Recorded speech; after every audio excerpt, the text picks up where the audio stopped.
Good evening, everyone. Welcome to tonight's meeting. First thing is Committee on Liaison, also known as Committee of the Whole. We are in chambers, so if we can say the Pledge of Allegiance first, please. I pledge allegiance to the flag of the United States of America and to the republic for which it stands, one nation, under God, indivisible, with liberty and justice for all.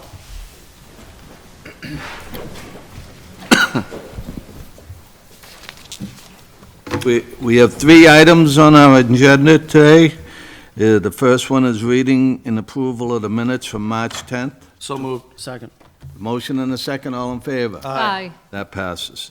The second is resolve requesting the state legislative delegation provide an update to committee on liaisons on Massachusetts housing laws.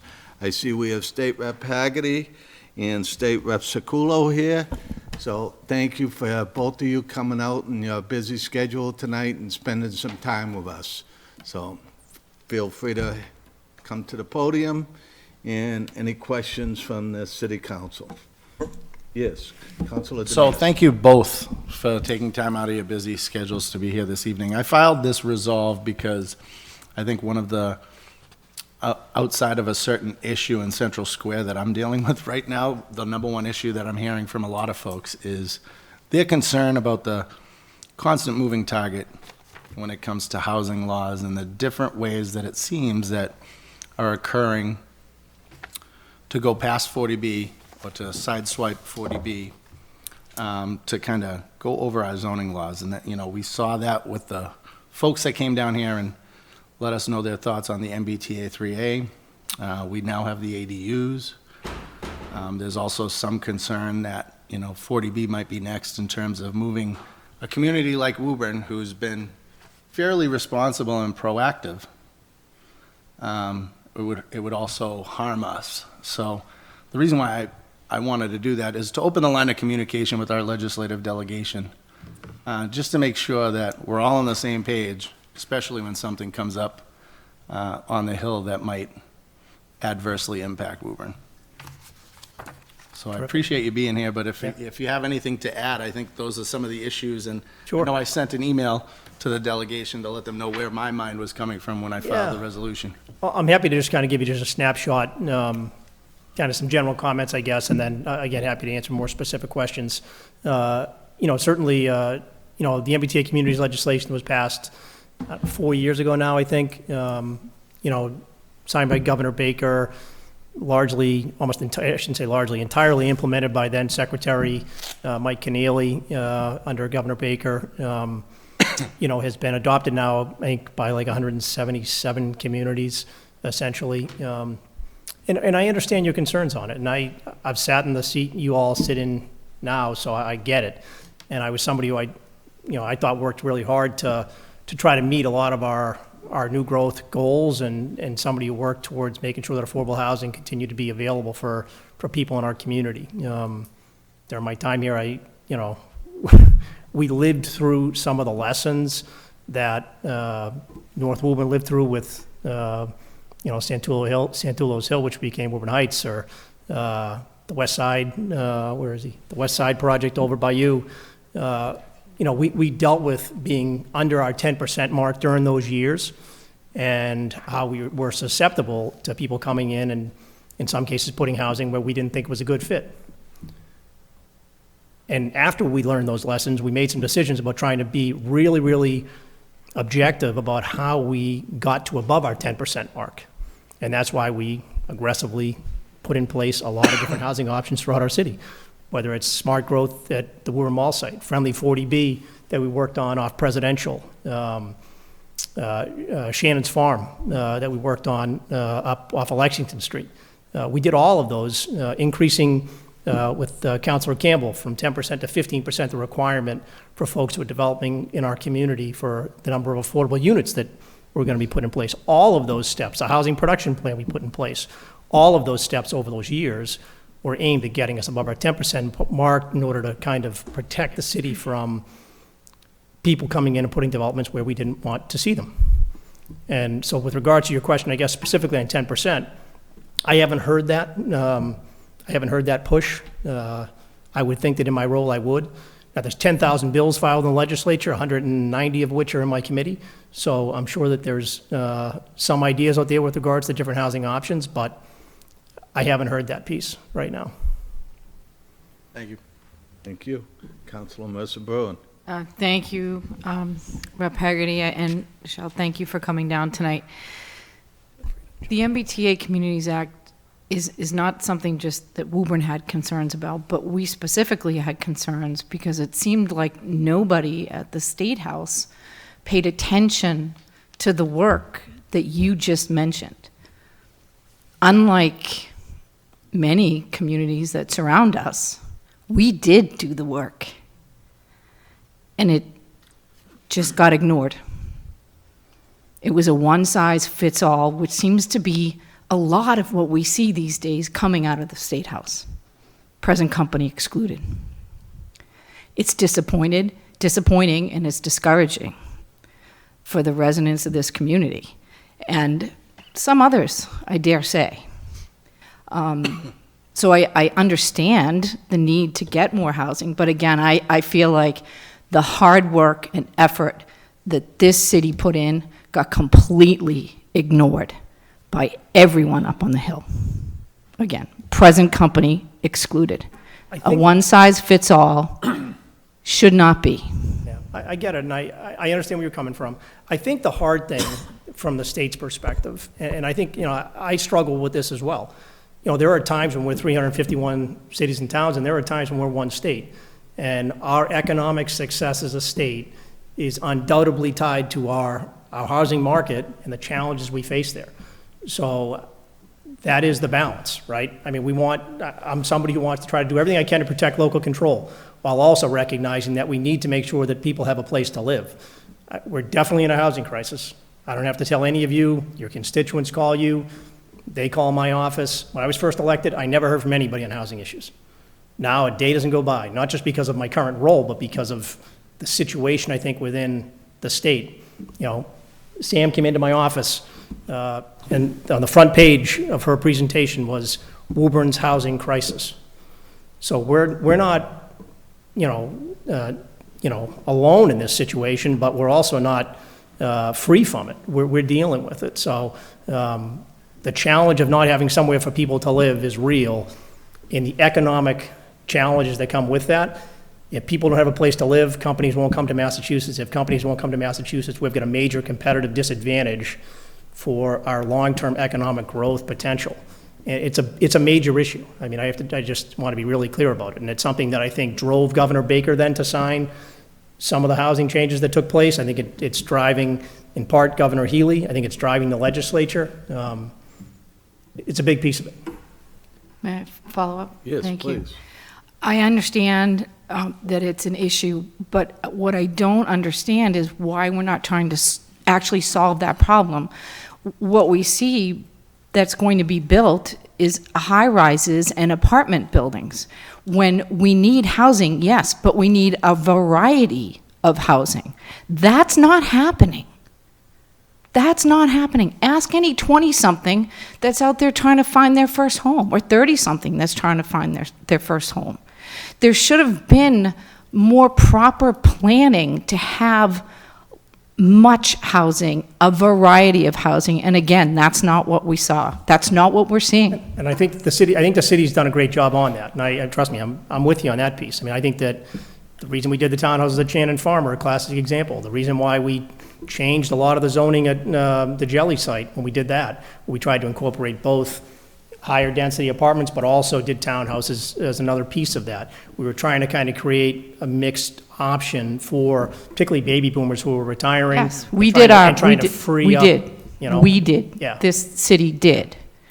But again, what I've seen come out of the State House, I don't see the support for that kind of effort. If Woburn had a little bit more time, we probably could have come up with a plan that had single-family homes, that had condominiums, that had apartment buildings.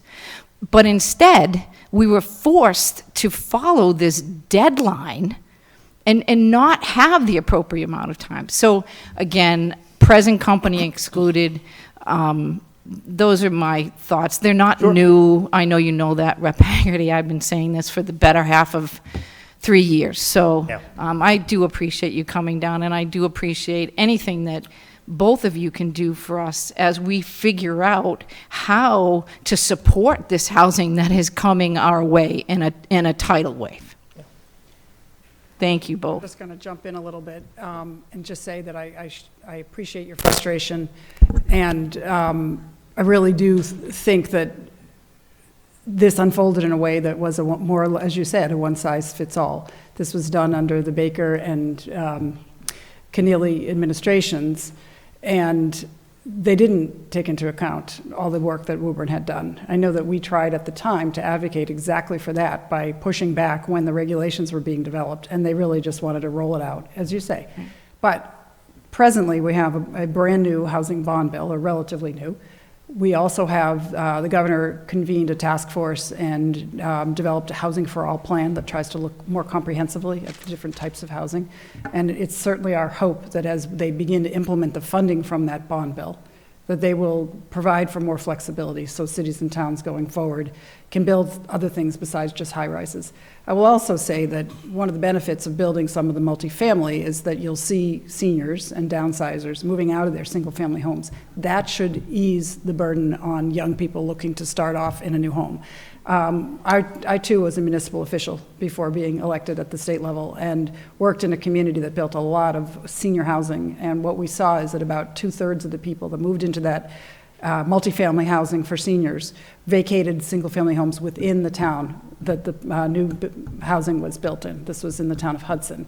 And we absolutely saw the opportunity then for starter homes to be available. So it is a virtuous circle, even though it's not what you want right now to have a lot of higher density housing because you've done your share, and certainly Woburn has been impressive in what it's done to date. I also applaud all of you for requiring 20% affordability, inclusionary housing. That's not what a lot of communities are going for, and when I saw that, I was really impressed. Just next door in my hometown, we only went for 15% affordability. So kudos to you all for pursuing truly affordable housing in your new MBTA zoning district. I think that's really an excellent proactive move to make that's really going to help Woburn residents. So Thank you, and I appreciate, again, both of you coming down here, and, you know, if additional laws like this get passed, I would beg you, implore you not to do what the Baker administration did, which was pass this law, and then it was given over to people who were not elected officials to provide all of the details, right? So you all didn't have a lot to say about the details. It went off to a task force of developers and the like. I'm hoping moving forward, those sorts of things we can keep in-house and let the people who are elected do the actual heavy lifting. I know that think you we guys did- do that on a regular basis, but I think that's part of the problem. What happened with this MBTA Communities Act? It was passed as an idea and then pushed down the road for others who were not elected by their constituency to do the real details of it. I think that point's well taken, and I think that one good example of that is the ADU piece. So, look, you guys serve on a legislative body, you know that when you serve in a committee, sometimes the writing is on the wall, and you are making amendments and trying to make things better, even if at times you perhaps disagree with different elements of it. When the ADU law was being crafted, I really, really worked hard to make sure that site plan review was included in that. And I did it because I knew it would protect abutters much better, because it required people to have better buffer zones. It gave folks a bite at the apple with regards to where, like, utilities are going to be located, or lighting, the look and feel of these particular ADUs. So, you know, I think that we learned in some ways from past mistakes, if you will, and did a better job with that piece. I would agree. The ADU law, although we made a few changes to it, certainly a much better proposal than what we saw come out of the MBTA Communities Act. So I applaud you all for that. Thanks. Thank you for the time. Thank you. Councilor DeMambro. Thank you, Representative Sekulow and Representative Haggerty for being here. My ward has quite a lot of stuff in it, Ward 6. Okay, we have our apartments. You're familiar with all of them. You got Woburn Heights, we've got Kimball Court, I got Westgate. I got even extended day suites, I'll throw that in there, and the rest of the apartments that are going on. Now we have ADUs. What we're finding is, and I understand there's a housing crisis, but along with this housing crisis and these mandates that are unfunded, we're starting to have budget crisis. Budgets are coming down the pike within the next week or two. I need updates in power up there on the grid. I need updates on stormwater. I'm having stormwater issues, which Rep. Haggerty, you and I are extremely familiar. We've had numerous conversations on. We have street issues, we have road issues, hot top curbing, right on down to, sewage. We're trying to take and keep up with the times. We have, traffic issues with our traffic lights and them all trying to communicate with one another due to, as you well are aware, 93 and 128 cutting through that area of Woburn between North Woburn and the east side.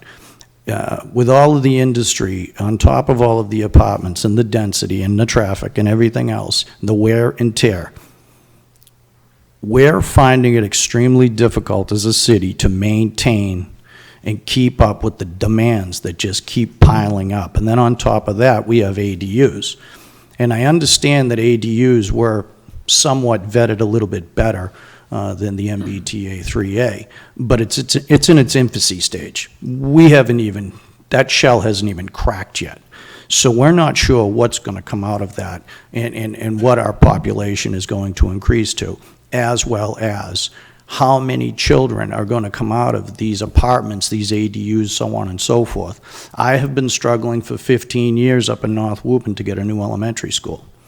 And we're getting little to no support for a new school. But what we're finding throughout our city is all of our schools, it seems like the seats are almost full. And by the time we go through the process of getting and obtaining a new school through the MSBA, by the time we give them today's population and by the time it's turnkey to occupy the building, it's inadequate. And with these apartments being built up and these ADUs being built up, nothing's being funded here to offset these costs. And with all of these mandates that are coming out of the state, who is going to be able to afford this? We can't keep passing it on to our existing taxpayers. They're getting inundated as it is. I'm in department head meetings every week. We're worried about safety. We're worried about fire apparatus. If you have a police scanner, you can hear it. It's almost 18 hours a day of constant communication on that squawk box of our safety vehicles constantly in motion, especially our fire. So we need more rescue units, more trucks, more engines. We have a ladder truck coming in. We have to staff it. We need new firehouses to accommodate all of this. We can't keep passing this on to our existing tax, the taxes to our residents. It's unsupportable. It's unsustainable. We're hearing it. I hear it from my constituents. We raised the budgets last year. Yeah. We raised their taxes last year, and by the looks of what we're hearing, it could happen again this year. And we're trying desperately to work with what we have in our accounts, and it's getting less and less sustainable. What can the state do? And I don't care if they got to go to the Fed. I don't care who they got to go to. We need help. Well, I don't think any help's coming from the feds, sadly. But I hear what you're saying. I mean, I think at the end of the day, if we look at some of the maybe more dense housing developments in our community, I think you definitely see way less children comparative to like a single-family home development. I think the state, that was always clear whenever we would get reports back from the school department. Now, because of the housing crunch, it's not quite as low numbers as what it once was, but it's still much lower than single-family housing developments. And certainly, I think some of the new tax revenue that's generated by new growth in our community helps to pay for whether it's education or police, fire services, et cetera. But, you know, I also think that the challenges within our budget, I mean, this isn't my budget, this is your budget and the mayor's budget, but are widespread. I mean, healthcare growing at, I don't know what the number is here, but in Reading it was 16% this year. You know, when you see a 16% growth number in healthcare, I mean, that's going to impact your local budget, you know. So, you know, I think it's widespread. I don't know that it's only driven particularly by the creation of housing. And I think that, look, we need a place for people to live. I mean, that's the reality of it. It's a big piece of this, you know. That's just the truth. Well, if you keep raising the taxes, I mean, quite honestly, if the taxes keep going up, they can't afford to live here. They're going to move. And then you're going to have another problem. You got $1.5 million houses that I hear you. no one's going to be able to occupy. We're going to end up turning into Detroit. That's why I'm saying, you know, we're sending up the flags and the signals now before we hit a fiscal cliff and we all fall off of it. And then everybody goes, well, what the hell you been doing? It's like, well, you know, we have to be aware that, you know, with more comes more money. You know, it's like anything else. You keep putting more stuff on your property, it costs more to maintain everything. We keep bringing in more and more, but we're not getting enough funds to sustain what we have on an ongoing, growing situation. Yeah. I'm going to just jump in here and say that you spoke initially about the transportation impacts, the roads, the traffic lights, and all the reconfigurations. Chapter 90 is an area of the budget that I've been championing for quite a long time, and we actually need all of your help because it's one of the least well appreciated or understood accounts, I think, up at the state level. There's not a lot of warm, fuzzy love for Chapter 90, but that is the bread and butter of your road money that we send to you all. It has not gone up to cover inflationary impacts in quite some time. We're about at $300 million a year. We probably should be at closer to $800 million. But the rosy spot in the revenues picture right now at the state is the fair share millionaire's tax money, which several years in a row have come in above benchmark.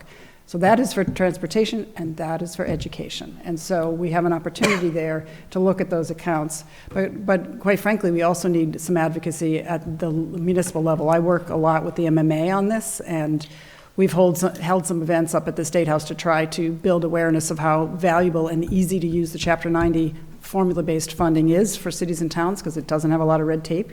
We give you the money, you go out and you pave your roads, you fix your intersections, your culverts, your traffic lights. And, you know, I couldn't get a lot of people to show up for the event, to get the briefing and to be interested. So there's a sense that it's a program that legislators don't get a lot of credit for, that the MassDOT doesn't feel great about. So leaning into that as elected officials at the municipal level would be helpful. I think it's a great point. And the other one on the budget piece is, you know, we've seen this year's more modest with regards to state support for municipalities. It's about just shy of 3% this year. But in the last 6 budget cycles, it's grown by 63%.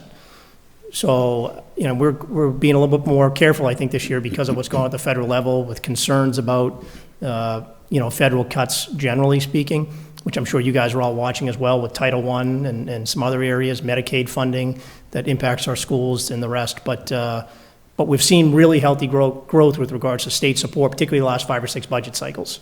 This year, a little more modest. But your point's well taken. I think that we're all in this together. So we got to figure it out. We got to make sure that we're providing the support, that we get the support from the feds, that you all get the support from us, and so on and so forth. That you guys can support the schools can support the students, et cetera, right on down the line. It's trickled down, and I agree with you wholeheartedly. Whatever you folks at the State House can do to obtain more money, we'd appreciate it. Thank you. Thank you. Councilor Campbell. Yeah, thank you. Hello, welcome. Glad you were able to come. As you can tell, obviously, we're facing a lot of different issues. But just one clarification, just before I get into my questions.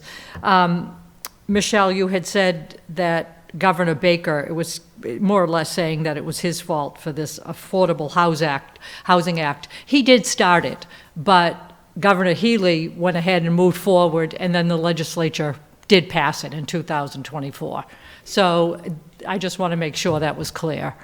So it was signed by Baker, so the legislature expanded the scope. Initially, Governor Baker came forward with housing choice, which would have overridden the local zoning rules for the two-third requirement to pass and change zoning, and there were a number of other provisions in his bill. But then when that worked its way through both chambers and back up to him, it was signed under Governor Baker. And then the rollout of the MBTA communities began under Secretary Keneally, where they essentially developed the regulations. When Governor Healy took over, her role was to reissue the regulations because they weren't properly promulgated. So there's a period of time when public comment and posting that was not followed during the Baker administration. So she had to redo the regulatory process again. Right, and then she did but the- it rolled out under Healy. Yes, Yeah, absolutely. So it could have been changed by her, and it could have been changed by the legislation, Point well but taken. legislators, Yep. but it was not. Yeah, Well, point there well were two- taken. there were two different buckets. The Affordable Homes Act was passed last August. Yeah, At the end of July with 2024. the ADU piece. Yeah, But the original, like, MBTA Communities Housing Choice piece correct. was signed by Baker, put in place by Keneally. All the regs were done under the previous administration. It was not Yes, done. but I just want to make sure I'm correct. So the Affordable Housing Act, that piece of it, That the was the one bond that's bill. affecting Which was us a bond bill, now, which was the money in That's the the money. ADU piece. That was was, in 2024. that's correct. Yep. And that was the largest housing bond bill that the Commonwealth has ever passed. So that has the money to implement the growth in housing that we need and support developers in cities and towns and building housing. So the whole regulatory piece, though, for what people call the MBTA Communities Act, which I don't even remember the actual name of the statute Yeah, at the time. 3A. Yeah, whatever the bill number was, but that was done by the previous administration. Yeah. And then, if I could, Joanne, just on that piece, so, and I think this goes to Councilor DeMambro's question around the infrastructure. So the Affordable Homes Act dedicates an enormous amount of money to be able to help communities with regards to infrastructure projects when housing is coming in, helps communities with technical assistance when they're doing projects and they're trying to figure out where it should go and what it should look like and all, and we're going through the permitting process. It helps with our housing authorities, which Woburn, in our case, we have over 550 housing units, something like that in the city right now. And I had a conversation with Councilor Toro over email today about how much help our housing authorities need, and whether it's new roofs or that we're doing a new elevator across the street at Library Place. All of these types of things, we're hopeful are going to be able to better support some of our housing stock. And you'll correct me if I'm wrong, but I believe one of the biggest contributions the House made to the Affordable Homes Act was to include a provision for water and sewer infrastructure. Definitely. And that was because we recognize that when you build large-scale housing, especially multifamily, you need to upgrade your infrastructure for water and sewer. And that's the biggest impediment in some cases in moving these projects forward. So that money is still in the process of being rolled out of housing and livable communities. And they will do that through a series of grants and other programs. And if you have large projects where you're really struggling to figure out, they trigger an upgrade and a necessary change to water and sewer, you should be reaching out through us or directly to housing and livable communities to see what's available to you at that time.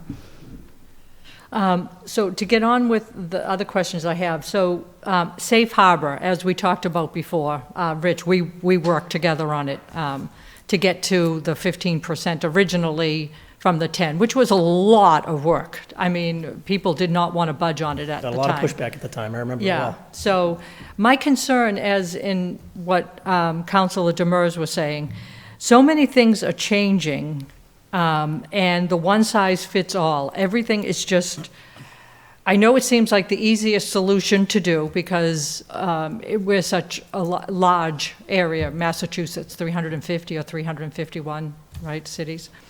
So my concern is that that's going to go up. Now, we even talked about this years ago when we were putting in or trying to get to the safe harbor of 10% for the 40Bs. I guess my hope, and I just want to say this to you both, that you will fight not to have that go up.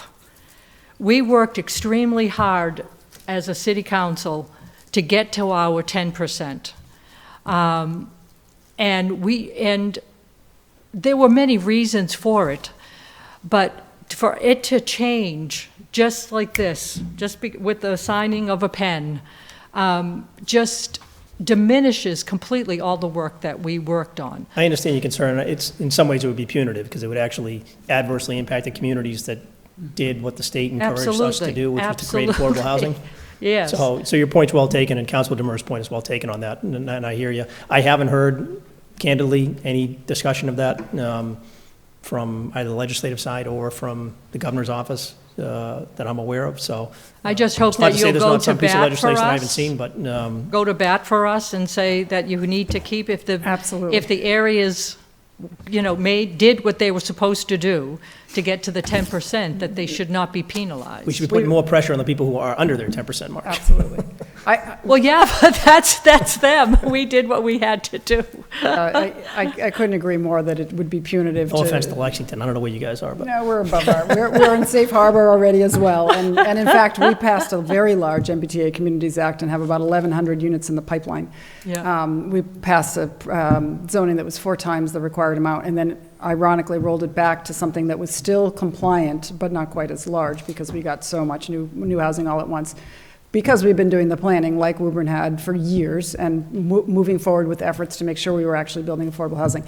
I do not support changing the requirements of the 40B safe harbor provisions at all, and I'm not really hearing that either or in my circles. I think that you are not alone in your dismay at the sort of rapid change that the MBTA Communities Act has caused a lot of communities, and people are concerned, and we are hearing that loud and clear politically up at the State House, and I just don't think that there would be any appetite to change there's certainly people can mention it and suggest that it could be explored, but I'm not seeing any kind of embracing of, yes, let's do this, and I wouldn't support it at this time either, for the very reasons that, the communities that are working hard to do the right thing shouldn't be punished.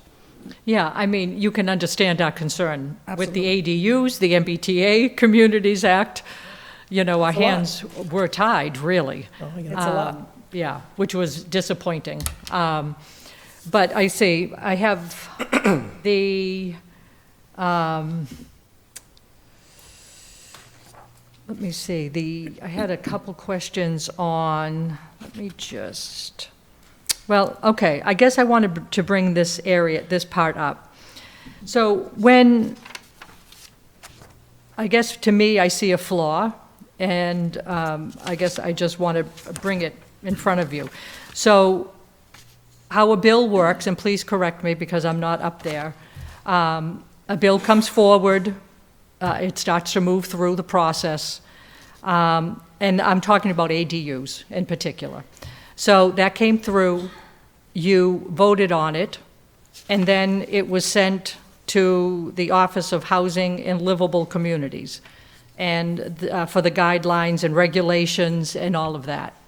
So I guess this is the part that's very upsetting to me, because these are unelected officials that are making these decisions. Not even that they're unelected officials, but they don't know their areas of the cities as well as you both do, and the other state reps do. So they go ahead and they're making these regulations on what should be done. And once again, we'll use the term one size fits all. They just blanket it to everybody, not realizing that in many areas, say Woburn, obviously, especially in my ward, I have some extremely narrow streets. I have houses on top of houses and with no parking. Some houses don't even have any parking. They're on the street. Now they're going to be allowed to have an in-law apartment or whatever you want to call it, a second family or whatever. Where are they parking? And I know I've heard different people say, well, what does that matter? I've heard a couple people that live in different communities or whatever. I said it makes a difference when it snows, for sure. We're already having issues. Yep. With parking during snow times. There's nowhere for them to park. And so I guess, why is this happening?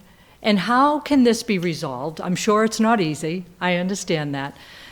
why are you not doing the details? Why are the state reps and the senators not getting into the nitty-gritty details? Because you guys know the cities, you know the streets, because you live in them. So I guess that's my question, and what can be done about that? I think on the ADU piece, we did. I think that the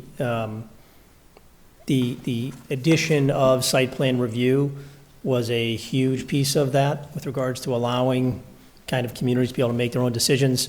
With regards to the parking piece, of course, we definitely added in parking requirements in the language unless you were within a half mile of a transit center. There were definitely some pieces like that were included in the ADU language. Yeah, but the parking, that doesn't really that's not Well, helping it requires the a parking situation. space. If somebody were to put an ADU, unless they were within a half mile of a transit center, then They have to have they parking. have to have a parking spot.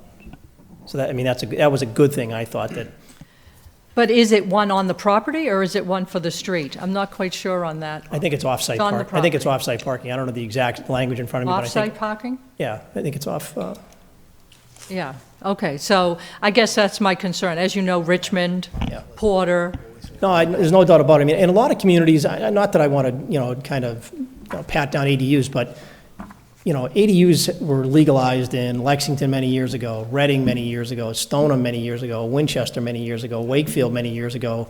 I mean, you can go across the state. I mean, we're a little bit behind on that, I think. And I think a lot of communities haven't been too alarmed on it, in part because when they adopted it locally, they didn't see some type of huge prevalence of these going in, partly because of cost. I mean, I could ask Councilor Toro, but, square footage, I don't know, $350 a square foot today if you're building something today? I mean, yeah, unless he'd give you a discount, but everybody else, but, I mean, it's really expensive is, I think, my point, to build these as well, so you're not going to see one in every corner, if you will. But I also remind us, Woburn is a city that's 50% commercial, 50% residential, right? And of the 50% that's residential, ballpark numbers, 43% of that, so a little less than half, is considered for rent in our community. So the numbers are pretty interesting in how we compete and the type of housing stock we have. So that would basically have about, half of our residential would be potentially susceptible, in this case, to ADUs. right, but so what this is saying really is no longer are we having a single-family district. No longer is that going to be possible, because you're allowed now to have another dwelling. But you have to meet, you have to meet all setback requirements. Yes, I mean, there's a lot of. yeah, but they're not, And quite frankly, in an old. they're not very restrictive, I have to say. Well, I think our buffer zone requirements are pretty aggressive in the city of Woburn. I don't know what they are off the top of my head, but they're pretty. Yeah, I mean, we just Pretty went over robust. this I mean, in a lot of them committee. I think you guys had a conversation on this, on the ADU piece, not too long ago. I didn't follow it exactly, but, making sure that you were considering that many single families, even in our community, are, what's the term, non-conforming, so, to the current buffer zones, so. So I guess, once again, is there a way, and do you think, I'm sure there's nobody really wants to tackle this, but why are we giving these regulations, these bills that you're passing, to this Executive Office of Housing and Living Communities? Is it just because something that's been done in the past? Can that be changed? And should it be changed? You raise a very interesting question, but I would say that this is not uncommon, that regulations are given to the executive department that's going to implement the program, because we also have requirements that when regulations are adopted, there's a whole lengthy process for public hearings that the executive branch would do, and a very long public comment period. And I think they do that because I do believe at some level they recognize that our cities and towns are very different. We have small rural communities, large urban communities, and everything in between, right? So I do think they recognize that when they develop regulations, they have to figure out what will work for the vast majority of communities, but not necessarily be one size fits all. And I don't think that the legislature can get into that level of detail because this is a more lengthy process where the written regulations are promulgated and available usually for, I think, 90 days, maybe longer. Cities and towns are given an opportunity to comment and to go to those meetings. I used to go to them when I was a community development director in Hudson. I would constantly go down to then the Department of Housing and Community Development and testify and submit written comments on any regulatory changes. And I think they got better programs. In this case, I hear that you're frustrated because you don't believe what was developed works for you, but I'm also hearing that maybe through the process that we did have, the ADUs were modified in a way that would not be so onerous. I also just want to echo what Rich said. The communities that I've worked for and also been an elected official for, both Hudson and Lexington, both had ADUs years and years and years ago. And when we put them in place in Hudson, there was a lot of concern, the same kind of concern that we're going to have too many of them, there won't be enough parking, it's going to be a noise problem for neighbors. We couldn't get anybody to build them.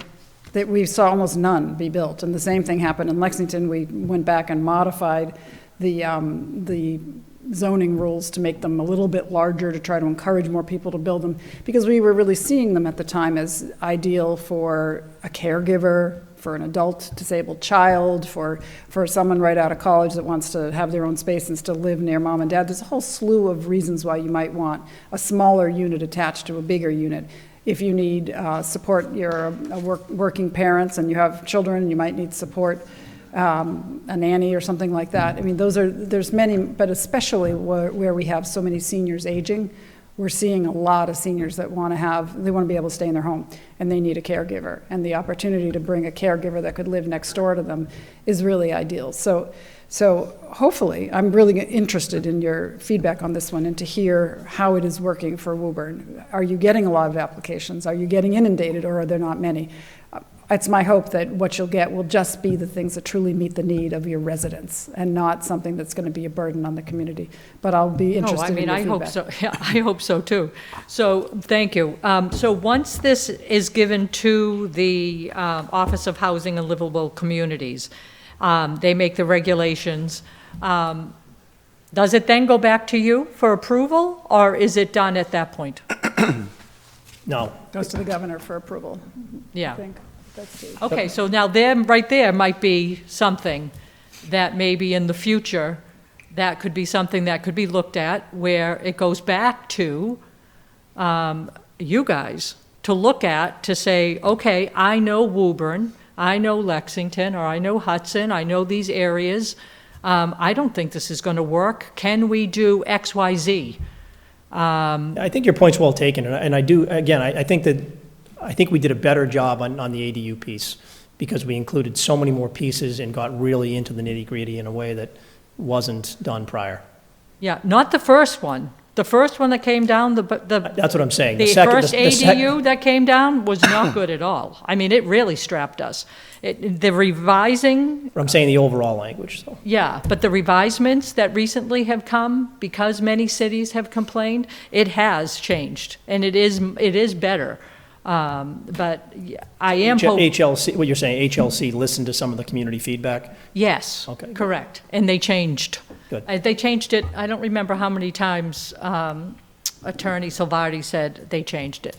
But once again, it seems like it should go back to you. And this is just my opinion, hopefully maybe to help the whole process, so that you then look at it and can say, half, a good portion of my city, they're not going to have parking. There's no way for them to park, or whatever it might be. But yeah, I think that's really about it. And I really do appreciate that you came out so that you can hear, our concerns, my concerns. Once again, the one that I will admit I feel I'm sweating about is the safe harbor, because I feel that's the next piece that's going to be dropped on us without us even having a say in it going up. And I know you haven't heard anything, but still, it seems to be happening. But anyway, thank you so much for Thank you. coming. Councilor Ferrullo. I'll be brief.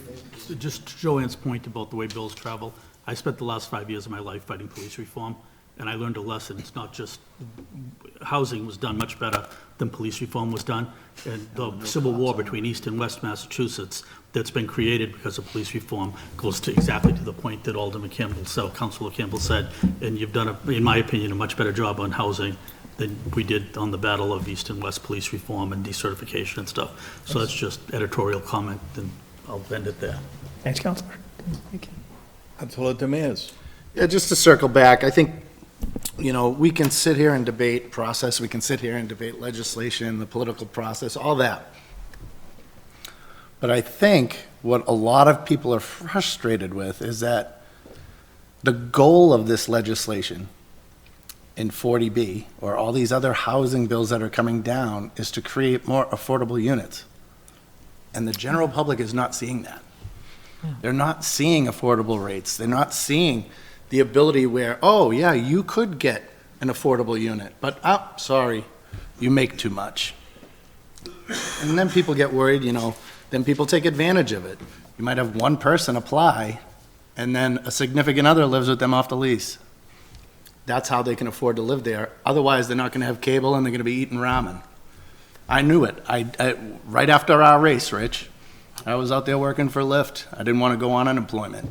And when I was looking at different housing through the affordable housing laws, where you had to make a certain amount or less, and that was your rent still, you're talking still, even with that affordable rate, Yeah. $2,800 to $3,000 a month It's a huge number. for a 1 to 2 bedroom apartment in Woburn. So I think the concern people have in Woburn is we keep seeing these luxury apartments going in, and it's the Woburn people that can't afford them. Councilor Dillon and I, or President Dillon and I, with multiple of these ones, we were looking at more affordable units. We were looking at, you know, lowering the amount of 3 bedrooms that could attract families. I don't think that you would find a family that could afford some of these 3 bedrooms in Woburn. So I think we all agree here that we should have more affordable housing. I don't think I've heard anybody here say we shouldn't have affordable housing. But the overall problem is that people aren't seeing the benefits for what the legislation has been filed and passed for. And I think that's the great frustration, because Woburn was proactive. We did adhere to a state mandate to make sure that we weren't having 40Bs built at the movie theater site or other wide open areas, you know, but the thing that bothers me the most out of it is we get bogged down in the process and all that, we're arguing it, and nobody seems to want to point out the elephant in the room, that it really isn't affordable. And the theory is the more housing units we get, the costs will go down. That doesn't happen in Massachusetts. All right, when I worked in the legislature for Representative Dwyer, one of the best ideas I had heard about the 40B law was to stop at communities like Woburn at 10%, and then go to the communities where people really needed housing and raise that rate to 25 in Boston, to force them to create more affordable housing where the people that actually need affordable housing are. So I think the frustration Woburn keeps seeing it between the MBTA communities law, you know, and even to Councilor DeMambro's point, one of the major surprises that I've found in my research is that our school population has not actually been overrun by the development of these apartments. It's the changing and high needs of our students that require smaller classes for more specialized teaching that we became the mercy of the MSBA on, because we got those reduced rates and reimbursements, and we could only build schools this certain size. All right, so between that and housing, we're being stressed because we did the right thing. We did the right thing on behalf of the taxpayer. We did the right thing on behalf of the community to protect them from massive overreach and overdevelopment. Yeah, your point's well taken, Counselor. I think that, you know, we could sit here and I think debate the housing Sure. crisis for all night long, and I'm definitely in a camp of, if you look at the data, it tells you pretty clearly that Massachusetts just didn't create enough housing for a long, long time, and we are inheriting that mess of it. And that's what's created the values that you see out there in single-family homes and rents. And you parlay that alongside record low interest rates for 10 to 15 years that allowed cheap money on the street, that drove people's ability to be able to pay for these homes. It drove up prices to where we are today. So those two pieces together are definitely a big part of why we're sitting here today. And I don't think there's any easier way out of it, but I know Ruben's working on it, and we're I working on just it. think the general public, you'd see less pushback from them on certain types of developments if they actually saw the benefits of those types of. Dropping the AMI or something like that, yeah, Thank you, Mr. President. sure. Thank you. Councilor DeMambo. And just to reinforce what I was saying earlier, I took the liberty to download Governor Healy's housing plan. It's quite extensive, and the committee that's made a lot of suggestions on the unlocking of the Housing Production Commission. The commission says and states right here that they want to proceed to build 222,000 new homes by 2035. That's pretty robust.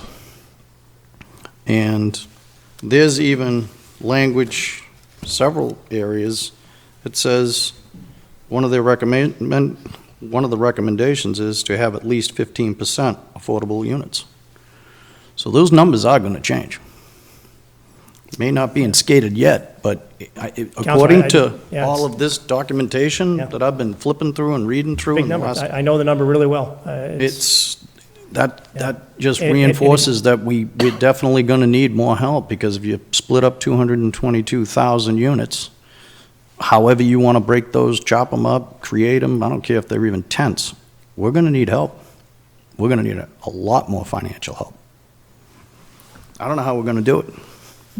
Thank you, sir. Yes. Anyone else in the council before the chair asks a couple questions? Before the chair asks, Mayor Concanon, would you have any questions or feedback? I don't really have any questions. I appreciate our delegation coming tonight to speak with us. I share some of the frustration of the council. It's been expressed tonight in terms of one size fits all. We've been through this with MBTA, 3A communities, and the ADUs. I agree with Darlene's point that, we worked really hard to get to a certain point, and it's as if we did nothing. That's probably the most frustrating part of all of that. There were communities that weren't doing what we were doing, and they were given the same marching orders that we got, as if we had been doing nothing as well. That was extremely frustrating. I would just ask that the delegation to continue to argue from the Woburn perspective as much as you can. You know what we're dealing with. We're trying to solve a problem, but we have to do it in conjunction with the cities and towns, not forcing it on them. In terms of how we respond to those type of things, I think we've done a pretty good job of trying to digest and amend and tweak as much as possible those state mandated programs. I'm not so sure how it's going to play out with MBTA in our district. I don't know what type of development we're actually going to see. Time will tell. Same with the ADUs. I think there was a concern that, the floodgates would open and Inspector Quinn's office would be lined up for hours every morning with ADU applications. I don't know if that's going to happen. I do like the aspect that some of those, black market in-law apartments are suddenly legal. That's good. We brought those people into the light. That's nice. They don't have to feel like they're criminals having, Nana living in the basement with them. But I am as concerned as everybody about what this might lead to and whether we will be able to accommodate this development if and when it comes, specifically when it comes to school children and other infrastructure. I know it sometimes feels like an attack when we at the local level talk about unfunded mandates, but that's what we mean. You shall allow the building of these things, but the impact of those things are on you. You figure out how to build a new school, you figure out how to meet the water, sewer, electricity requirements of those developments. That's why you hear the frustration. It may feel like an attack. What it is frustration that we're being told that we need to do such and such, but the ramifications of that are completely on us, and we are not prepared to handle what could come. I guess we'll all have to figure out what actually does come, see it play out. But I do appreciate you being here. I appreciate the questions and the dialogue, and I think we just need to keep it going. Thank you. Thank you, Thanks. Mr. Mayor. Thank you. Just one comment. I think it could be helpful at some point, and I know we did this a number of years back, but for the council's sake, is, maybe for all of you to select a certain number of properties in the community above a certain number of units and ask the school department to comment on the number of children so you can get a better sense of how many children are in these large or dense housing complexes. And it may help guide your decision-making and help even the feedback. I'd welcome it if that's something that the council were to share with me, so I can help understand, when we did 300 units as a 40R smart growth district at the Woburn Mall, and we got the payments from the state, how many children actually live there, and how many are going to our schools, and what's that cost? You couldn't do it everywhere, but you could probably do it. We could all sit on a map and pick the top 25, Emblem, or the Jelly site, or up at the end of New Boston, or some of these higher density. And again, you got to pick a number, whether it's 50 units, 100 units, whatever. I'd be curious to know how many kids are going to our schools out of those. To your point, if I may, Mr. President. Please. At the Avalon, they had to add a new school bus. So that'll give you a perspective in terms of how many children were attending there, but Good. thank you. And thank you both again for coming. I have great respect for the two of you. I'm just going to address the ADUs a little bit. Full disclosure, I'm a landlord. I have a two-family. I've had my real estate broker's license since 1986. This is how I made my living in real estate. This is right in my wheelhouse. I've been watching it for years, watching what's coming from the State House and from the governor's office. So I appreciate the liberty that my co-councilors give me a minute here to talk a little bit about this. The ADUs, in my opinion, if they had a component of owner occupancy, I'd be singing praise from the rooftop because it's responsibility. My concern is that there are going to be landlords that are not good landlords that take advantage of this. So again, if it had an owner occupancy aspect to it, I would be very much in favor of it. It does not. As a matter of fact, it states that it doesn't have to in the laws that are written for it. My other question on the ADUs is my opinion that it's a common myth that it's too expensive, that it's not going to be a problem to build. We are all very familiar with split entry levels. Woburn has many of them. Very easy to modify the front entrance to two-family and have a walkout back, convert your basement into a 900-square-foot, two-bedroom apartment, which you can do, particularly following permits and everything. If you do it yourself, guy, you can do it inexpensively. I do think we're going to see many more of these than what many of us feel is going to come down into Woburn. My other point is, I don't think we can compare it to Winchester or Lexington or some of the other towns because they don't have the rentals that we have. We in Woburn have a lot of rentals, and we have a lot of good landlords, thank God, but we have some problem landlords. And that is my concern with what's coming down towards us. And I do believe that Commissioner Quinn has inquiries every day, and that's my other problem with what came down from the State House and the governor. It's still in flex. We don't have the rules to say on a building permit exactly what it is. It's changing, I won't say daily, but nothing is done. I don't believe we've issued any permits for ADUs here in the city, and we do have many applicants asking questions. But it is still a work in progress. And to me, that's not good policy to send out a statute or a law of something for us to follow, and it's not even finished yet. Take the time to do the homework and make sure it's right before you send it out for us and for the general public to say, what's going on with Woburn? Why is this happening? They don't follow what's going on as far as what's happening coming from the State House down to us and from the governor's office. And my last question, and I may be wrong on this one, State Rep Hagerty, but for the parking issue, is it as simple as a half mile from a bus stop even that qualifies for no parking? Not a transit station? Is a bus stop qualify? It's a bus stop. Okay, which, if we look outside the window here, we have many bus stops, Wynn Street, Cambridge Street. I have had conversations specifically on this piece. If you read the regulations, a transit center is defined in a certain way, and a piece under a transit center is then defined in another way. So in the language, we use the word bus station in the legislation.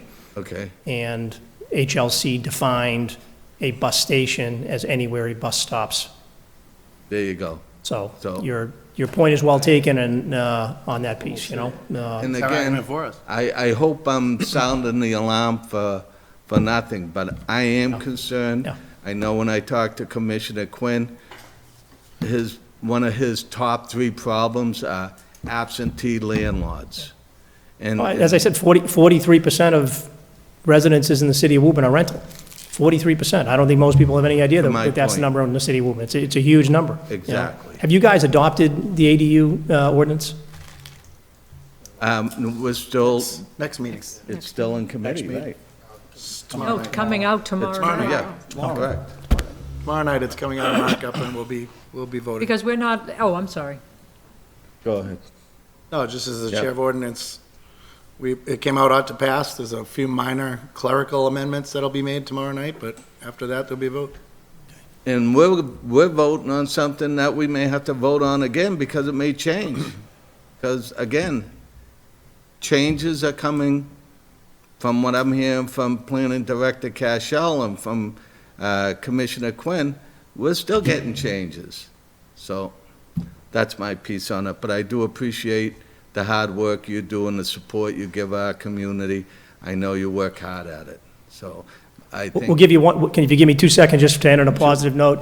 And I thank you, everybody, for having us in. You know, I know it's always, it's good to have these discussions. Counselor, I know you're finishing up this year, so thanks for your service to our community and you know how Thank much you. we appreciate it. On the budget piece I mentioned, this year we're just shy of 3% on the increase year over year, which again isn't quite as healthy as what it's been in past years, but still a good number. As part of the budget, Rep. Scola and I worked, put together $100,000 for the Main Street Makeover Program, which will be hopefully directed to the planning department to be able to help businesses in the downtown, you know, do things like signs and awnings and improve their streetscape appeal. We also did 25 grand for the police department. We did 25 grand for the fire department. We directed some money to the Boys and Girls Club, so they're getting a new bus that's hopefully coming on, I know, this month. And then I think the senior center from last year's budget, they're getting their new senior center bus that we got money for last year. I know that's in the works right now as well. So, and we did some work in East Woburn at the Reading-Woburn line relative to some traffic signalization improvements that the counselor and I had worked on. So we're working on those types of items as well. So And also Cambridge Road will be, Cambridge Road, we're working over there to try to make sure that that's more safe for folks who are coming in and out of Whole Foods and getting into our country club and all that. So New Boston Street Bridge. New Boston Street Bridge. So lots of good stuff going on. But I know you guys are working hard, and it's not easy. It's not an easy time to be an elected official, and we're all doing the best we can. And but I appreciate your work and your commitment to our city. just one more, oh, go ahead. You first. Okay, actually, what you had just said, President Dillon, just made me think. You are right. I remember at the committee meeting, we were being told that things are still changing slightly, and I'm starting to wonder now, is there a way for you to advocate for us to put in owner-occupied? Is there a way just to, you know, to make a call, just to say this is, you know, Woburn's concern? We have over 40-something% rentals. If a piece could be put in where it is owner-occupied, or allow us to make that decision and put that, to change it for us, for our laws, would that be feasible and possible, since things seem to still be changing, actually? Just, I'm happy to run it up the flagpole. yeah, thank you. And just one last thing, I'd be disappointed with myself if I didn't follow up on my last note. I will ask the two of you, if anything comes from the governor, the State House, because I think this is the next step. I think there's going to be a push for statewide rent control. I'm going to ask you not to support it based on the push that there was a signature drive to try to get it on the ballot, and they only got 10,000 signatures or such, and they needed 70,000. That's the people speaking. I think the legislature's been pretty clear. We've voted it down several times. I think the governor's stance is a little bit more nuanced on it, around giving some That's my concern. local control on it. Funny how local control works both ways, right? Yeah, when they don't want to deal with it. I know. But I get it, and there's no appetite there, Mr. President, in the legislature, I can tell you that. I thank you both. Yeah. Thank you thank very you. much. Thanks, everybody. Thank you very so much. much. Appreciate it. Take Thank you care. both, thank you. Michelle. See you Monday. Okay. Next on our agenda, a resolve the economic development manager provide an update. Ms. Casey Haggerty, you have the floor, The Haggerty show tonight. right? Give me 1 second. here.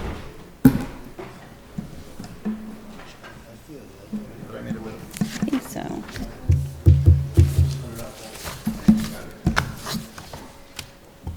If I could just jump in for 1 second, Casey? Yeah. So this is something that's been kind of brewing. I'm the liaison to the Woburn Redevelopment Authority, and I see all this great work that's being done there, and I know John Cashel is very involved. I know Anthony's involved. The group is really pushing stuff forward. Casey's done a great job with all this as well. And I thought, there's a lot of things that happen within this city that I don't hear about. So I assume some of you may have seen some of these things or heard some of these things, but I think you'll all learn a little something based on what's happening, the breadth of things that are happening out there. And I think it would be really good to get an opportunity to see all this. So thank you for coming, Casey.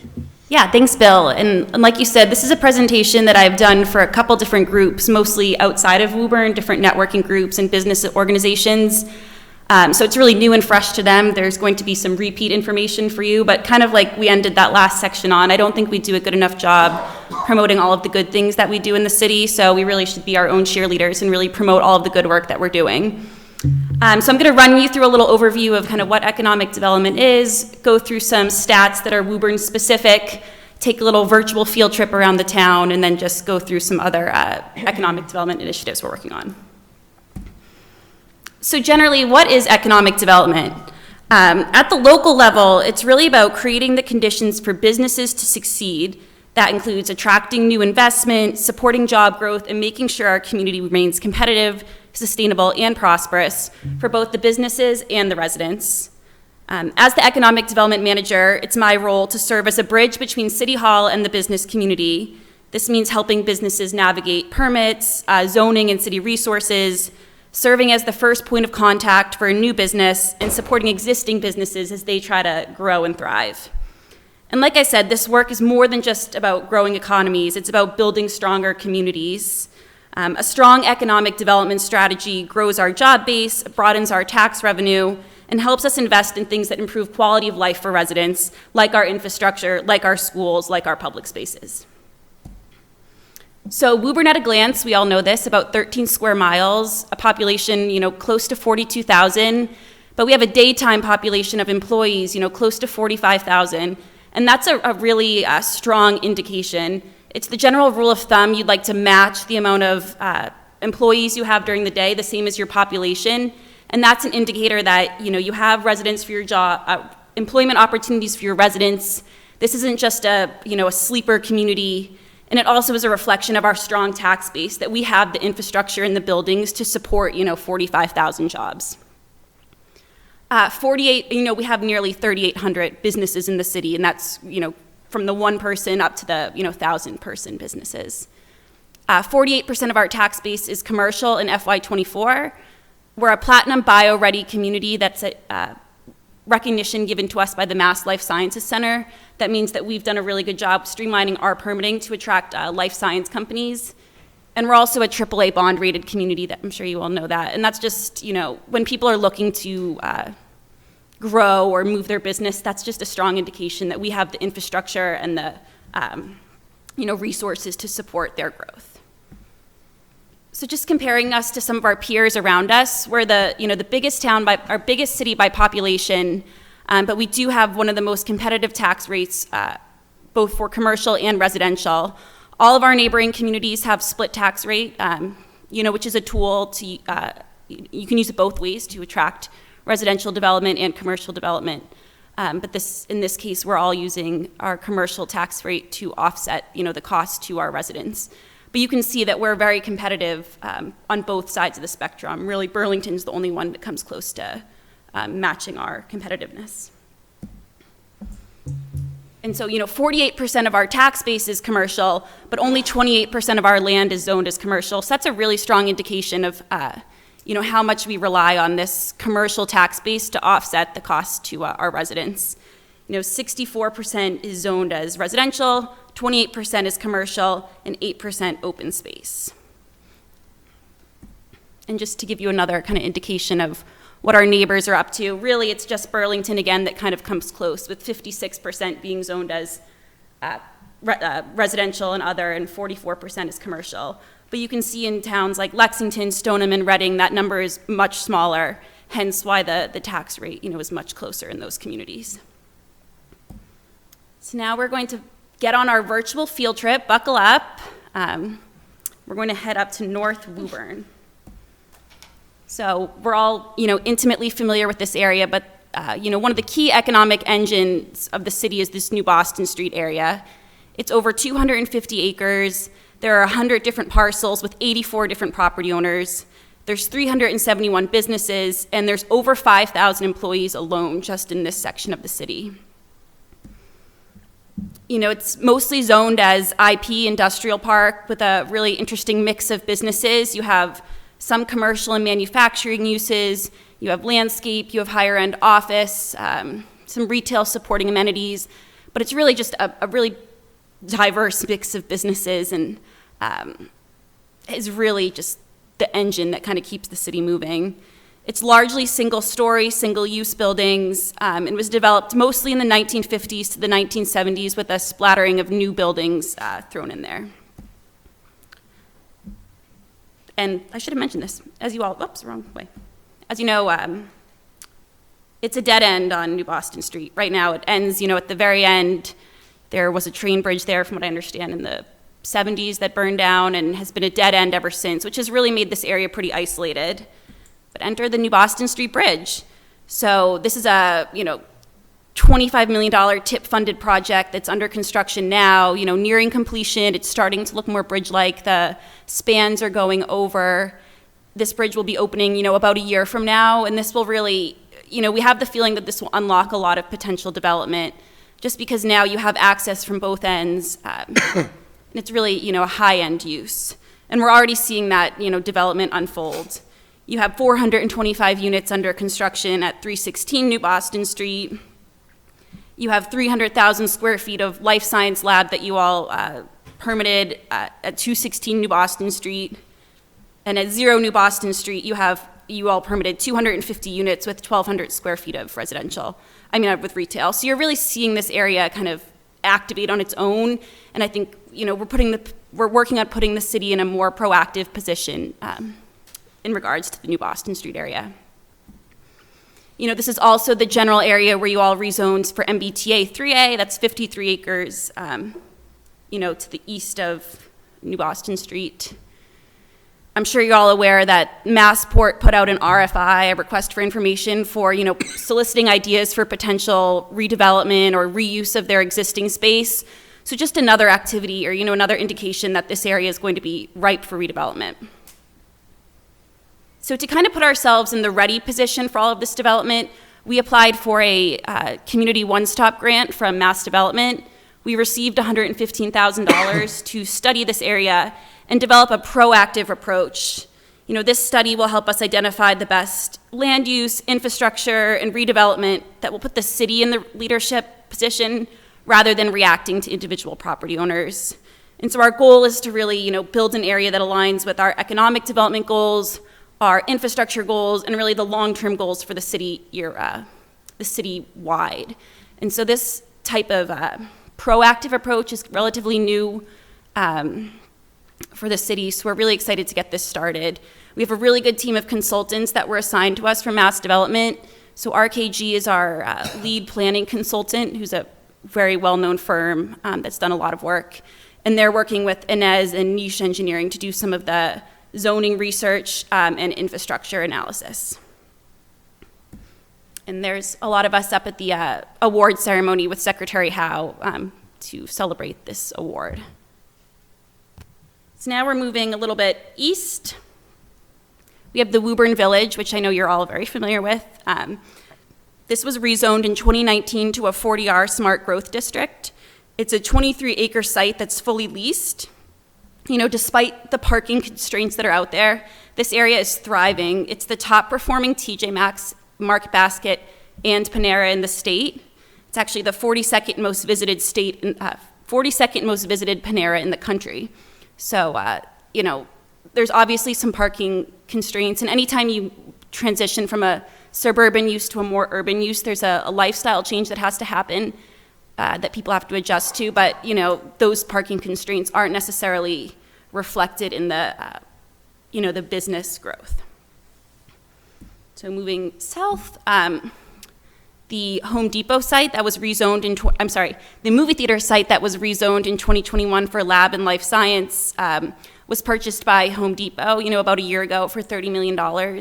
The city hasn't seen any plans yet, but we're working with the developer, you know, to identify what the highest and best value site for the community might be for this particular site.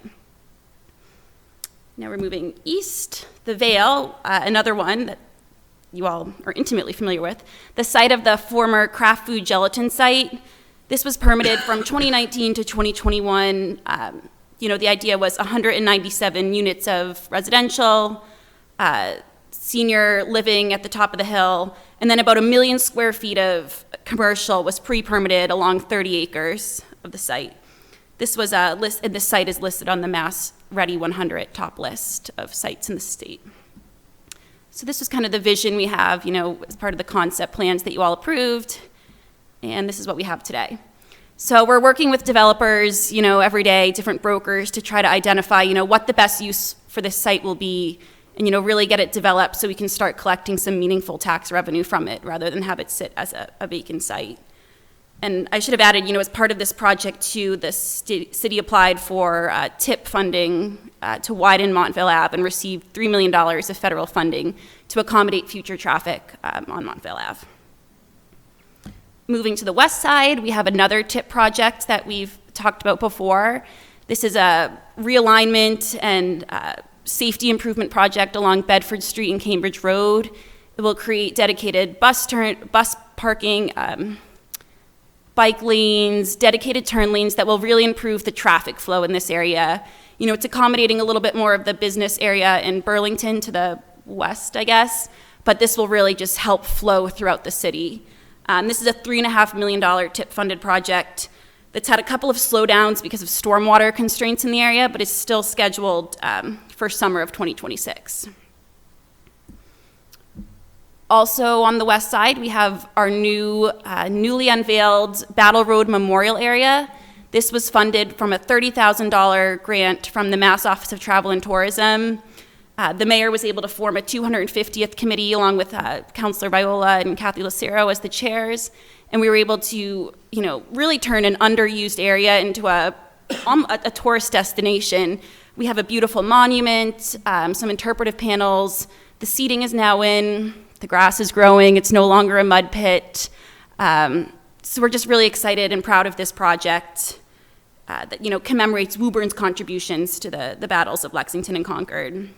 And, you know, despite the rainy and cold weather for our unveiling celebration. It was a really, resounding success, I think. We had over 200 people there, and the committee's working on ideas to celebrate, keep the energy going and celebrate more 250th events. So now we'll move to Woburn Center. I'd be remiss not to mention the Woburn Public Library, really the crown jewel of Woburn Center. Brings people from all over the state, to see such a magnificent building. It was a $33 million renovation in 2019 that added 35,000 square feet of, usable space for the library. That's really transformed it and has really been a catalyst for a lot of development and revitalization efforts downtown. So we have the upcoming downtown improvement project. We had a public meeting about 2 weeks ago, and we have a business meeting tomorrow to update everyone on this. But this is a $20 million additional TIP-funded project that's currently scheduled for the spring, summer of 2029. This is a complete reconstruction of the Woburn Common and the traffic flow around it, as well as streetscape improvements throughout all of downtown.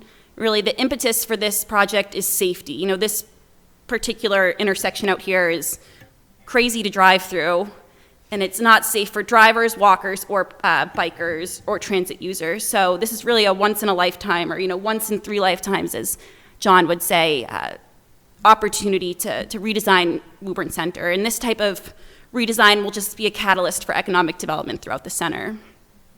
And I should mention, this is the 3rd TIP-funded project that I've mentioned this presentation, which is really unprecedented. Many communities do not get this much TIP funding, and I think that's really a testament to a strong engineering department and a strong planning department that really had the forethought to push these projects along.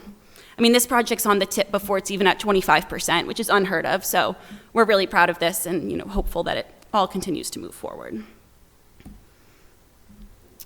Thanks to Representative Rich Haggerty and Michelle Socolo, we were able to secure over $250,000 in state earmarks just for downtown. This came on the tail end of COVID, where the idea was to, pump some money into the center to help revitalize it, to help bring people back downtown. So over the past year, we've installed public seating and bike amenities, including bike racks and repair stations. We've added public games. We've just created ways to make people want to visit and linger a little bit longer and return. Next up, we'll have a public art initiative, not murals, but we will be doing, still hurts, yeah. We'll be doing a utility art box, and we'll be forming a committee. It will be entirely city-controlled, so we'll have full artistic purview over what is painted on the boxes. But we've heard that from a lot of different people, that Winchester and Reading and Stoneham do these beautiful boxes, why don't we? So we're starting off kind of with the 250 theme in mind, and then kind of expanding it from there. So that'll be an exciting thing coming in the next few weeks. Also, another crazy idea of mine, we are reimagining Church Ave. Church Ave is on the corner of, I guess, Main Street, kitty corner to Peppercorn, across from Studio Cafe. We are placing a temporary parklet along the parking on Church Ave. A parklet is a small space that temporarily repurposes on-street parking into a place for people. So we've been able to purchase a parklet using the state earmark funding. This is an example of the one we've purchased that's on Newbury Street right now in Boston. And this will be rolled out in the next few weeks to create just outdoor space for people to enjoy themselves. It's in the location with a couple of takeout restaurants that will really be able to, utilize it. People can bring their coffee from Studio Cafe, grab a pastry from Roma's, a bubble tea from the Snow Ice House. So, it's a pilot. We're testing it out for 6 months. We're going to see how it goes. But we're hopeful that it'll be really popular and kind of beautify that area of town.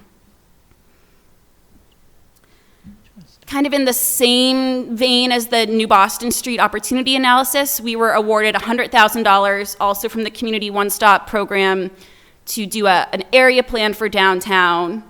So we're hiring SGA and Redgate, who's a multidisciplinary team that includes urban planners, architects, and real estate advisors.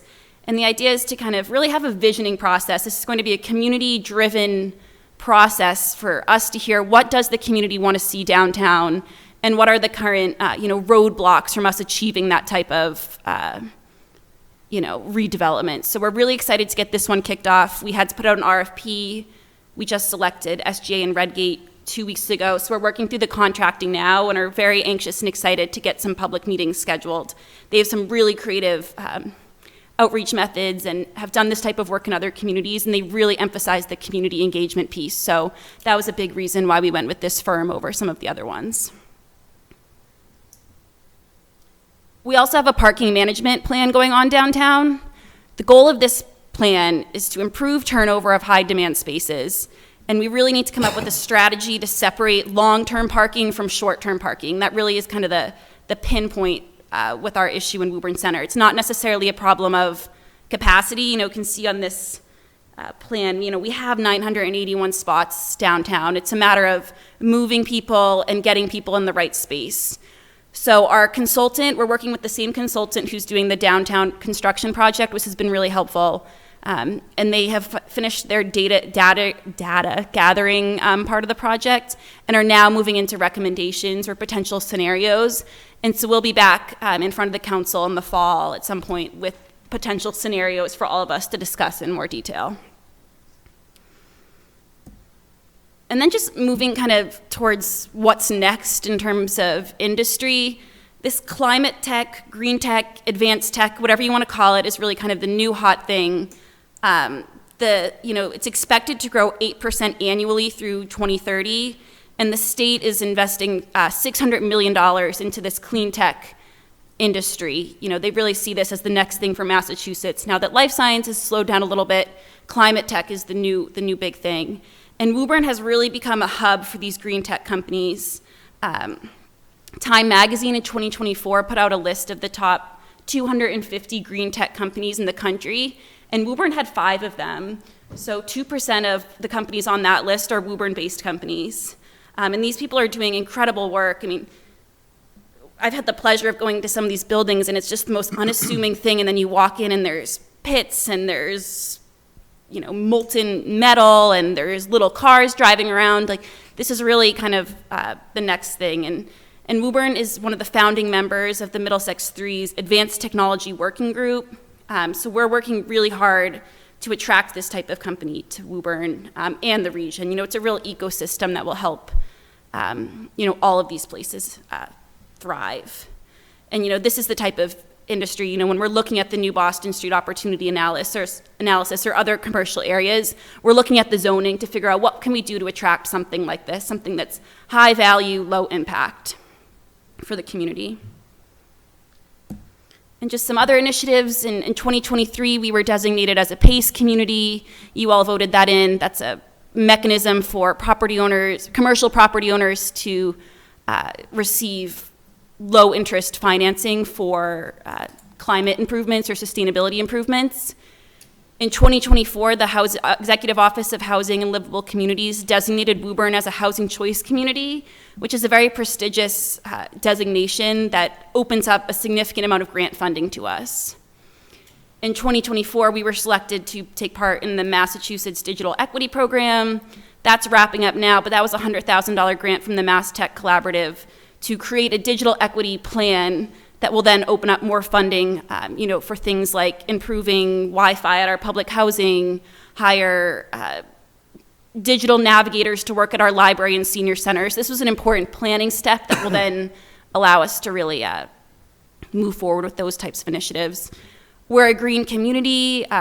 Just this week, actually, the Mass Safe program is running a Main Streets program specifically targeting small businesses. So you might see people out canvassing or knocking on doors this week for small businesses, and that's to encourage them to apply for, the home energy assessment to access things like light bulbs and different weatherization type projects. Another cool project we have going on is an on-street charging feasibility study, and this was a $41,000 grant from the Mass Clean Energy Center. And this looks citywide to see where there might be opportunities to put EV charging stations on streets to allow people that might not have parking or might not have access to an EV charger to charge kind of outside of the center. So it's just feasibility, but it'll come up with some interesting results. We're working on updating the housing production plan, and we did receive a $23,000 grant from the Executive Office of Energy and Environmental Affairs to help offset that. And we have community electricity aggregation ongoing. The mayor and I are supposed to be out to bid tomorrow, so pending any crazy world drama or economic firestorm, we should have numbers in hand tomorrow afternoon about what our pricing will be. And then just some key partnerships that we've been able to grow and foster over the last few years is the Woburn Chamber of Commerce. You know, we have a lot more capacity in our office now to attend their meetings, go to their networking events. They're having an open house on Wednesday if anyone is interested at Everett Savings Bank. You know, along with Samantha, we've really been able to foster this relationship with Mass Hire and host a really successful job fair this year, and we have another one coming up in the fall. The Mass Innovation Network is a incubator space for small startups, and we've been able to, you know, create a good relationship with them, and they've done a lot of advertising for us to their different startup groups. The Middlesex 3 Coalition, when I came on board, we joined them as a member. That's our regional economic development organization, and they've really focused on Woburn. I think we're quickly becoming their favorite community, and they really see us as the poster child for success for these green tech companies. They've been hosting a lot of different events in Woburn, and I've just started serving on their executive board. And then we're also, I serve on the board of the Greater Merrimack Valley Convention and Visitor Bureau. That's the state's arm for tourism dollars, so that was pretty crucial with getting the funding for the Tarkey site. And then MAPC, you know, we continue to grow and foster our relationship with them as well. So that was a lot, but I'm happy to answer any questions. I think you're all signed up for my newsletter, but if you're not, please do. It's a great monthly newsletter, I think, that gives you a lot of information. So.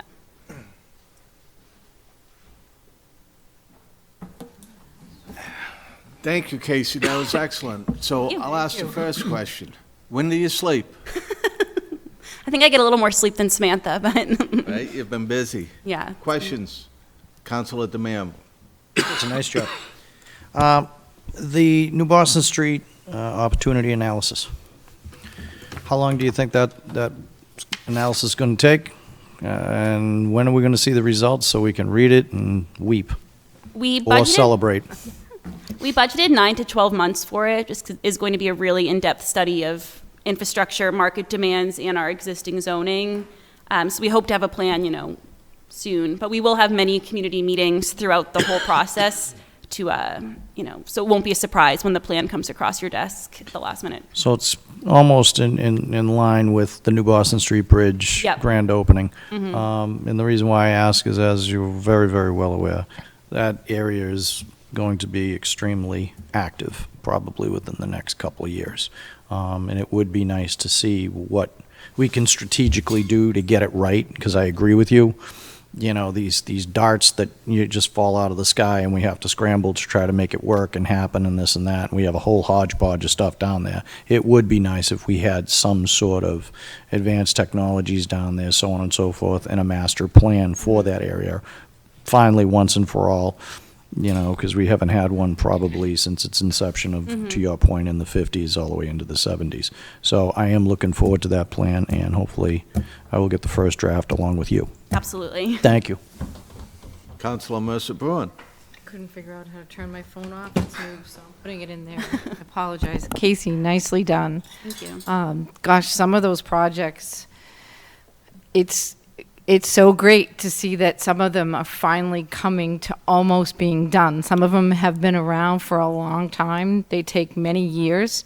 The new Boston Street Bridge, gosh, we've been talking about that for 15 years, and now here Since we are. 1976. Well, I'm not going to go back that far. But it was really great to see it all put together like that. You talked about the Vale, so many of the counselors here were part of those deliberations during COVID, and some of them were colorful at best, but we got there, right? You mentioned looking at the zoning, so it sort of got my ears perked up. We're not considering rezoning. No, if the I Vale. mentioned looking at the zoning, that was a Oh, okay. on my Okay, end. we're out searching for people. Yeah, we're looking at the market, you know, we're Right. talking to brokers, real estate. who can come in and fit what Right. we put together. And, you know, for the people at home who followed and watched, you know, biotech was on fire, literally, when we were putting that together, and obviously slowed down, but these things come in waves and will come back. But I'm glad to hear that you're out there actively asking people to come look at the site and come look at what we have to offer right there on the highway, right? The visibility for an anchor company to go there is huge. So thank you for all of your work. Thank you for the presentation. It was great to see it all in one package like that. It was quite a walk down memory lane, I have to say.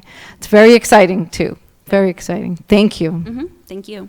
Any other questions? Councilor Papalato? Just a comment, is I sit in these meetings and I see these same details as what you've seen here. And we have our hands into a lot of different things there, but we're in the minutia of what's going on with this. And when you see the whole thing bubbled up and you see all the breadth of what's there, I think it's important to take a step back, and it's not just in the last few years. This has gone back a long period of time, to your point. And you've done an excellent job of highlighting this. So thank you for everything that you've done in here. And I think it's important for the public to hear this too, because they'll see this and see all the different things that have been going on over here in the last few years and even deeper into the history. So thank you. Thank you. Councilor Demers? Thank you, Mr. President. So, I would say that, you know, when we looked at all these projects that happened that even predated Casey, there was a lot of thought that went into it, an idea of what could be attracted there. And then as time goes on, we have to have that person or that department that's constantly looking at what's going to be there next, because it's always not going to be the same thing forever. I mean, we started off as a community of tanneries, moved to manufacturing. Then we had that downspin where a lot of that left the United States, and we were looking at redevelopment opportunities and so forth, and attracting these types of businesses, especially the ones that are in advanced manufacturing. I mean, I remember we were taking tours up on New Boston Street for these small companies where you walked in and 8 people doing what 35 to 50 would do years ago. So I think that looking at that and broadening our economic base just to have less impactful in terms of traffic, people, I think it's great, and we just need to stay on top of it, because there's going to be more redevelopment opportunities in this city, and we need to get ahead of the curve so that what we want to see go in, or what type of business we want to see in the city to thrive, to be proud of, we get ahead of it so that something doesn't come in that, you know, we might not want to see in the city, and it would impact the quality of life. So I think staying on it. I'm looking forward to the parking study. We've been talking about that for quite some time. And no, I just appreciate it. And I think this was a good example, too, of something that we should do more of. We should have our department heads down here presenting the good work that they're doing, rather than them just popping down at budget and talking to us about the figures. I think seeing the actual work in play goes a long way to both us and then the general public as well. Very good. Councilor DeMambro? And I just want to expand on my colleague's point, you know, and I want the people at home to know, the world of industry is changing. You know, up in North Woburn, and I've lived there my whole life, third generation, and I can say to you, you know, all of those parking lots used to be full of cars. You know, when I was a kid, it was you know, mayhem down there. The newer technologies that are coming out, these new advanced technology type industries that are coming out, same building, but a far, far less footprint. Down to, in some cases, to what Joe had said, you know, 8-10 cars occupying an 80,000 square foot facility. But when you go inside of it, and I've been in many of them, it's all automated. They're all automated, CNC machines, so on and so forth, robotics. People really don't realize what has, you know, matured down there. I know that a lot of people get scared when they hear business development and all that stuff. But again, it's a changing market that brings in, you know, serious revenue, but with far, far less of a footprint. And my hat's off to you for constantly bird dogging this and rejuvenating and trying to, you know, cultivate companies and developers and so on, and staying ahead of it. you as well as Director Cashel. I appreciate it, especially in Ward 6. I appreciate all your work, and I thank you. Yeah, thank you. Councilor Toro. Thank you. I just wanted to say thank you, Casey. Yeah, I've been on the council now for just under 2 years, and, you know, you can tell your passion and your excitement for, you know, the development and the, you know, economic advancement of Woburn. I'm excited to see some of these projects come to fruition and some of them get really moving.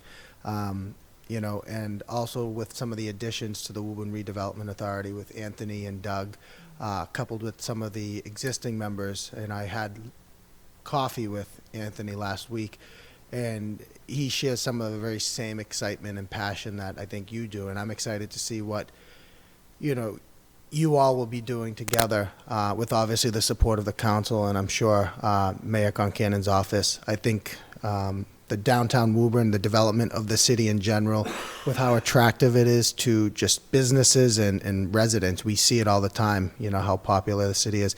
I'm excited to see what the future brings for Woburn, and I think we have a great team led by our planning department, our redevelopment authority, and some of the members of the council here. So I'm excited. So thank you again. I appreciate the presentation. I thought it was awesome. Yeah, thank you. And I should have mentioned the WRA. They've really been reinvigorated over the past few months. And, you know, especially on this new Boston Street project in the downtown, they will be kind of our champions in pushing this forward. So I'm excited to continue to work with them on it. Good. Mayor Concanon, anything? Hotspot. I would say enthusiastic. To echo Rob's point, we have a great team. We have great opportunities. As you heard tonight, there's things happening throughout the city, but it's safe to say that there are two main areas of focus, one being New Boston Street and the second downtown. The others aren't a distant third, but those two are occupying a lot of our time. We do believe that when the bridge opens, and as it's about to open, that area will be reinvigorated. There's going to be a whole lot of people taking another look at that, and the potential is amazing, and that's going to help us quite a bit. I'd say the same about the downtown improvement project. I think once that gets underway, it's going to bring a fresh set of eyes downtown and a lot more excitement in what can be done down here. I think we have a great downtown, a lot of committed, dedicated business people down there, but it could probably use a shot in the arm as well. And I think this downtown improvement project is going to go a long way towards doing just that. I share Casey's enthusiasm for the team within the planning department as well as the WRA. They bring a whole new level of excitement to that board, so I'm really thrilled to see that. I'm glad we have people in Woburn who step up to join these boards and commissions. You know, we can't do it by ourselves, and it's great to see people who live here, work here, want to contribute more and participate on these boards. And I appreciate the support of the council as I've sent down these names that you've approved them. So yeah, I'm excited too. I think we're on the cusp of some really big things, and I think we have just the right people to get us there. Thank you, Casey. Thank you. Thank you. Excellent job, Casey. Great presentation. Thank you very much. President Dillon, I just have one question. Yes, Yeah, please. Thank you. Church Ave. Now, how wonderful. That's extremely interesting. Can you explain that a little bit, and how did that come about? Yeah, so I think when we were identifying sites, we wanted something that was visible downtown, but was also in a safe location. And so we felt like the traffic on Main Street, at least for a pilot program, was a little too unknown. So we met with DPW, police, fire, the mayor, and engineering office, and did a little site walk and kind of identified that as a location that will still catch people's eye, but has lower speeds of traffic and less traffic. So will traffic still be able to get through that area? Yep, so we're just going to be taking up the first 1 1/3 parking spaces Okay. on up Church Ave. Yeah, and when will that be implemented? Very soon. Approximately, very soon. Yeah, in the next Okay, few weeks, good. as soon as we have the capacity to assign people to it. Yeah, thank you. I'm extremely interested to see it, so Yeah, and like I said, it's a wonderful. pilot, and if it's not popular and people don't like it, we'll remove it, but it's worth Yeah. trying, I think. Yeah, great job. Thank you very much. Thank you. Thank you, Casey. Great job. Thanks, Casey. Thank Have a good night. Make a motion to adjourn? Second. A motion and a second to adjourn. All in favor? Aye. Any opposed? We are adjourned. We call the Committee on Public Safety and License to order. On the committee, myself as the chairman, Chairman Ferrillo, Councilor Papalato, Councilor Campbell, Councilor Demers, and Councilor Toro. Before us tonight, there's one matter, the petition of the renewal of livery license by Boston Express Livery Service, 165 New Boston Street, unit number 275. Is the petitioner present? If you could step up, sir, and identify yourself for the record.